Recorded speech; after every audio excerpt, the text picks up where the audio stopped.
Hello বন্ধুরা, আমি দয়াল। তো দয়াল ফিল্ম এক্সপ্লেন চ্যানেলে আপনাদেরকে স্বাগত। আজ আমি যে মুভিটা এক্সপ্লেন করতে যাচ্ছি, সিনেমার নাম হচ্ছে ও রোমিও। মুম্বাইয়ের ভয়াবহ আন্ডারওয়ার্ল্ডের গল্প। আপনি কি জানেন মুম্বাইয়ের আন্ডারওয়ার্ল্ড আসলে কিভাবে শুরু হয়েছিল? 1947 সালের পর পুরো দেশ যখন নতুন করে ঘুরে দাঁড়াচ্ছে, তখন তার ছায়ায় জন্ম নিয়েছে ভয়ঙ্কর আন্ডারওয়ার্ল্ড। প্রতিটা গলিতে ষড়যন্ত্র, প্রতিটা রাতে বিপদ। এই মুভি দেখলে মনে হবে আপনি সেই সময়ে ফিরে গেছেন। তাহলে চলুন আর দেরি না করে গল্পটি শুরু করে যাক। তার আগে চ্যানেলে যদি নতুন হয়ে থাকেন, চ্যানেলটি সাবস্ক্রাইব করে পাশে থাকুন।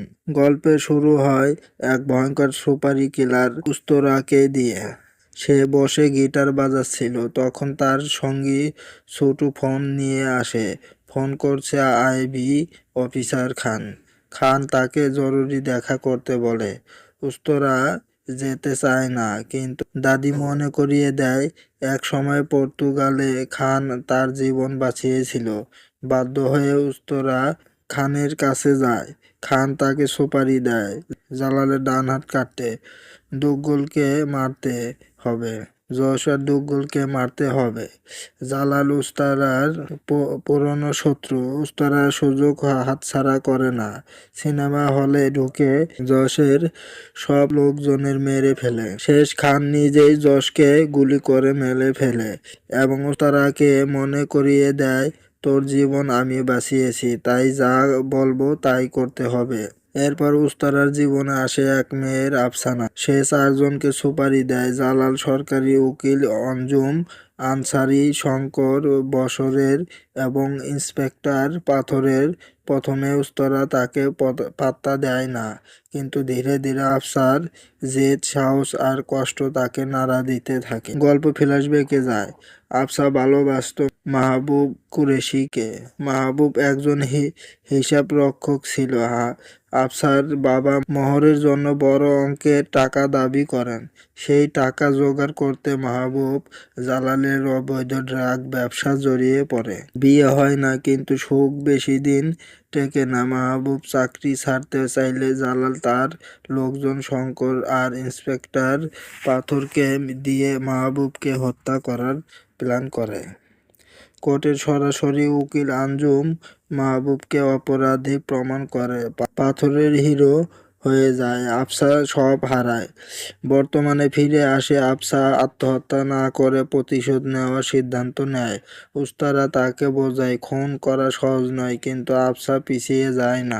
একদিন সুযোগ পেয়ে আফসা আঞ্জুমকে মারতে গেলে বিপদে পড়ে। ঠিক তখন উস্তারা এসে তাকে বাঁচায় এবং আঞ্জুমকে মেরে ফেলে।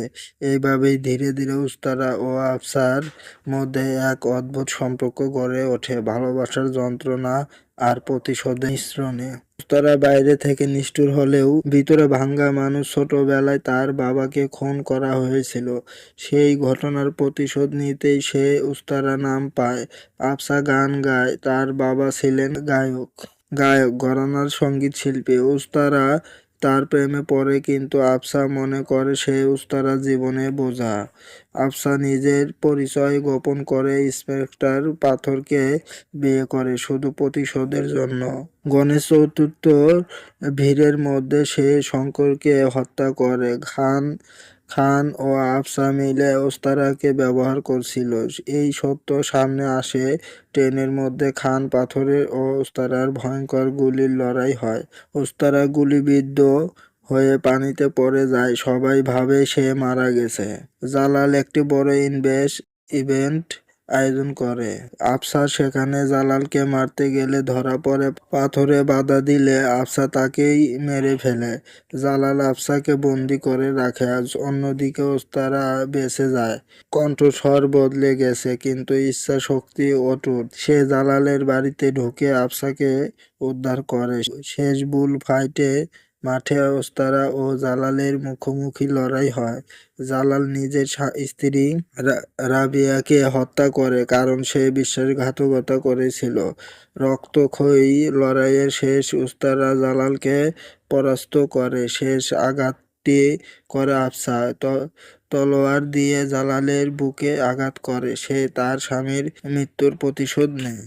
আফসা তার স্বামীর নামে একটি মিউজিক স্কুল খোলে। ওস্তারা সেখানে গান শিখছে, একজন খনি থেকে যেন নতুন জীবনের পথে হাঁটছে। শেষে ওস্তারা হাসপাতালে খানকে দেখতে যায়। খান আবার মনে করিয়ে দেয়, আমি তার জীবন বাঁচিয়েছি, যা বলবো করতে হবে। ওস্তারা হেসে ওঠে। গল্প এখানেই শেষ হলেও ইঙ্গিত দেয় এই যুদ্ধ কখনো শেষ হয় না।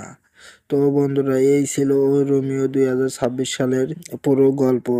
প্রেমের বিশ্বাসঘাতকতা আর রক্তাক্ত প্রতিশোধের এই গল্প আপনাদের কেমন লাগলো অবশ্যই কমেন্টে জানাবেন। আপনার মতে উস্তারা কি সত্যি বদলে গিয়েছিল, নাকি তার জীবনের লড়াই কখনো শেষ হবে না? আর আফসার সিদ্ধান্ত কি ঠিক ছিল? ভিডিওটি ভালো লাগলে লাইক দিন, বন্ধুদের সাথে শেয়ার করুন। আর এমন আরো ইন্টারেস্টিং মুভি এক্সপ্লেনেশনের জন্য আমাদের চ্যানেলটি সাবস্ক্রাইব করতে ভুলবেন না।